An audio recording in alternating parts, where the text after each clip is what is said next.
Eh bien, bonjour à tous. J'aimerais inviter ici Madame Kei Vao ainsi que Monsieur Atto Zagbadia et certaines personnes qui sont venues tenir quelques messages dans leur mécontentement en indexant Monsieur Bob le mannequin. Monsieur Bob le mannequin, sincèrement, dorénavant, il faudrait ne plus jamais dire quoi que ce soit.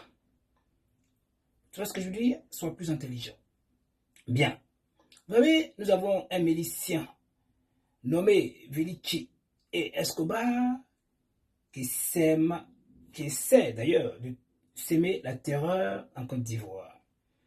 Alors, il a même cité le nom de M. Bakongo. J'aimerais dire ici, M. Bakongo, avec vos communicants, je pense que vous avez le pouvoir de retrouver ce malade mental, Enano Zognossi, qui ne reconnaît pas qu'il est malade. Vous voyez ce que je veux dire? C'est un mégalomane qui pense qu'il a un pouvoir. Et en plus, c'est un érythomane. Voyez, qui est affecté par des illusions délirantes. Voyez-vous, qui pense être aimé. Cher gouvernement, je pense qu'il est temps d'agir pour la sécurité, pour ne pas que les Ivoiriens de bonne moralité ont peur. Surtout les investisseurs qui pensent s'investir et s'installer, ainsi que nos compatriotes qui pensent à leur retour. Cher gouvernement, et j'aimerais aussi faire appel au gouvernement français. Voyez-vous vous-même, c'est sur votre territoire que toutes ces haines s'amplifient.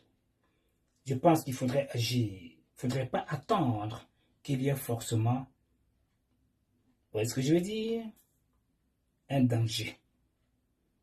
Pour être plus simple, que vous devriez agir. Pourquoi ne pas agir avant d'attendre, comme vous le faites si souvent? Vous voyez bel et bien le danger, malheureusement, vous ne faites rien. Donc, M. Bakongo, votre nom a été cité. Donc, s'il vous plaît, vous avez la force de pouvoir appréhender ces personnes. Suivons ensemble la vidéo avec moi. Je vais lancer encore un mot d'ordre encore. Les frères et sœurs, tous ceux qui nous prennent en marche pour la première fois, c'est la page du Rekil Zekin, le Tigriti Banantigriti, toujours, le milicien de Gbagbo, l'homme qui a tué beaucoup de Djoula en Côte d'Ivoire. C'est lui-même qui est en train de vous parler. Les gars, on doit massacrer ces Djoula-là. C'est ça qui est arrivé. Je m'en fous de ce que les gens pensent. Voilà, à chacun sa machette. Tu es gourou, tu rejoins tes frères et briller. Ce sont nos frères. Tu es guéri, tu rejoins tes frères et briller. On doit massacrer les Djoula, on doit démystifier Abobo. À Bobo, là, on doit aller leur dire bonjour. On doit raser à Bobo. On doit raser cette ville-là. On doit démystifier ça. Ces voyous qui sont cachés, on doit aller les dénicher pour les brûler, massacrer, découper. La petite pile là doit être découpée. On s'en fout de ce qui les gens pensent. Ils ne sont pas nos frères.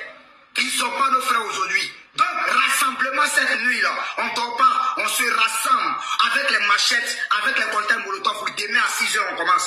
Donc, j'appelle ici les guerriers d'Abidjan, les gourous d'Abidjan, les Baouli, les Bété, les Koumen, tout le monde, tous les tribus du sud, de l'ouest de la Côte d'Ivoire, qui rejoignent nos frères. Enfin, qu'on massacre une fois pour des bons. Et puis, chercher la maison de Bakongo pour brûler ça. On doit chercher la maison de Bakongo pour brûler. Monsieur Bakongo, vous êtes bel et bien cité.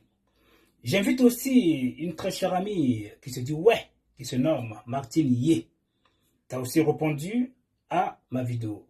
Mon but à moi, c'était de dire à notre frère Bob, voyez-vous qu'il ne faudrait pas confondre le parti RHDP à notre combat de réplique personnelle. C'est aussi simple que cela. Je le soutiens pourquoi? Parce que une mère ne peut jamais rejeter son fils. Bien vrai que son fils fait des bêtises, il ira en prison, mais la maman, elle sera toujours soucieuse pour son enfant. C'était ça ce que je tenais à dire. Donc, à vous de jouer. J'attends vos claviers Martinier, Martine Keivao, M. Ato Zagbadia et certains élus.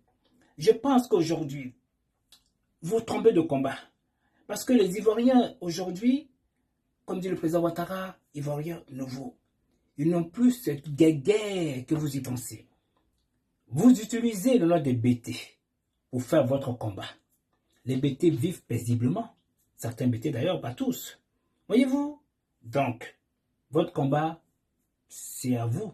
Et j'aimerais aussi, si possible, de demander au gouvernement de faire un effort, même si Ibé Kakao, comme on appelle Ibrahim Traoré, hein, il n'y a pas l'entente entre vous, mais je pense qu'il a fait quelque chose quand même de sympathique, qui veut dire les voyous pris ne seront pas mis en prison, parce qu'ils sont bel et bien nourris et blanchis.